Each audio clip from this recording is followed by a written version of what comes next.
Viewers, welcome back. Admire your host at Admire the Art of Business. Today we've got an amazing lady, Dr. Margaret Matanda. What I'm going to be doing is today I'm not going to be introducing her because I wanted to just do the justice, but I don't think I'll be able to do that justice. Dr. Matanda, how are you? I'm good. How are you? I'm good. I'm good. Good. Tell me, Dr. Matanda, what do you do for a living? First of all, I'm a professor of business at the University of Sydney Business School. I teach strategy. Okay. So I teach business strategy. I also teach branding and entrepreneurship. Okay. I also am a co-founder of Musa, which is a startup, which actually works on raising funding for marginalized entrepreneurs or small business. Wow, wow, that's amazing. I love you being a professor in there, right? Yes. But again, the Musa Ventures, to me, it resonates a lot with me because we are supporting people who are marginalized, right?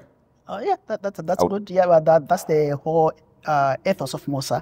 Musa was, after doing a lot of research and working in entrepreneurship development, in NGOs and women in development with the USAID, I realized that most of these small businesses were helping can't raise funding. So when you go and do research in that area, which is the area I work in, we realized that there are specific things investors need or want from entrepreneurs.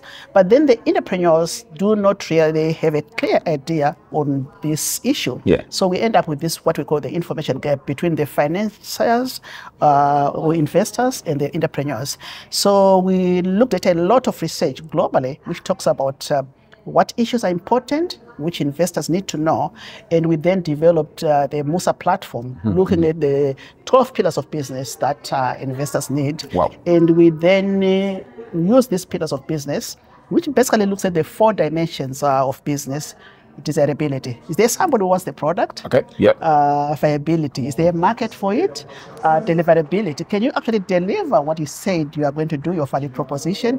And defensibility. Can you defend the market share? So these are the dimensions which are mentioned by the 12 pillars, but these are anchored on research which has been going on for the past 20 years or so. Identified by papers at Harvard, Stanford, things in Europe, things in the States.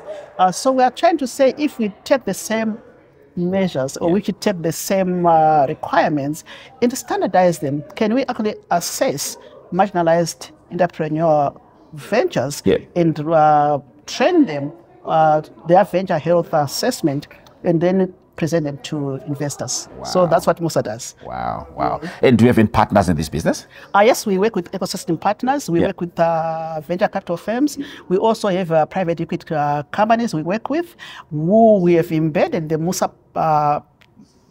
offering on their platforms so that they can assess their own portfolio.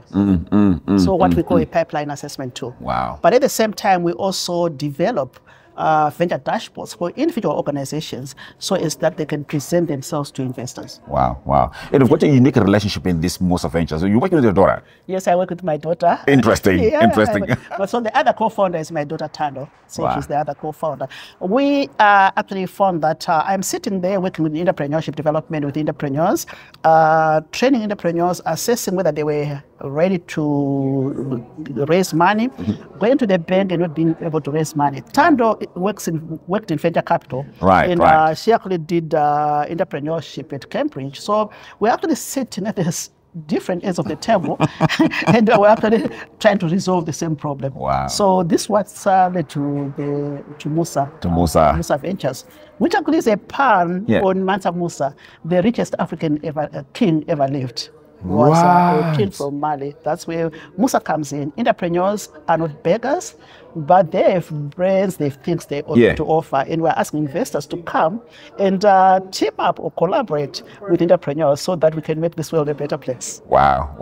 What made you to come to Africa Theatre's event that we've got today?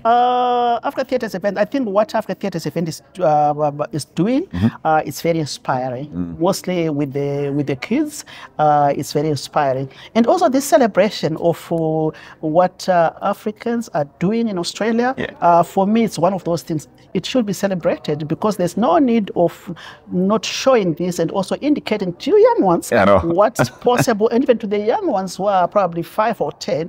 When they hear about this, then they know there are a lot of people who they can emulate. Like I actually became a professor because at 9, I met a black professor who came from England and came to Zimbabwe.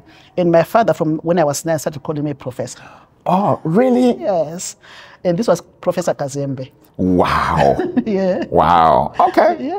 So beautiful. So you can see what when you meet somebody or when somebody comes saying, okay, this person, this is what he's doing. This is a doctor. This is a professor. Then the child starts to inquire what they do. So these kinds of events also we can say spotlight these things and also teach the young people and also probably sort of kind of mentors them that things are possible. Nothing's impossible. Goodness me. Thank you. Dr. Matanda, you know what? I would love to have more chat with you because I can see that you've got a lot of things that we will learn from, the community will learn from. We need to sit down at some point in time. Thank you for the time, and this was my pleasure talking beautiful. to you. Thank you very much for that. Thank you. Take care. Thank you, viewers. Admire that of business. Your host, Admire. Thank you. Thank you.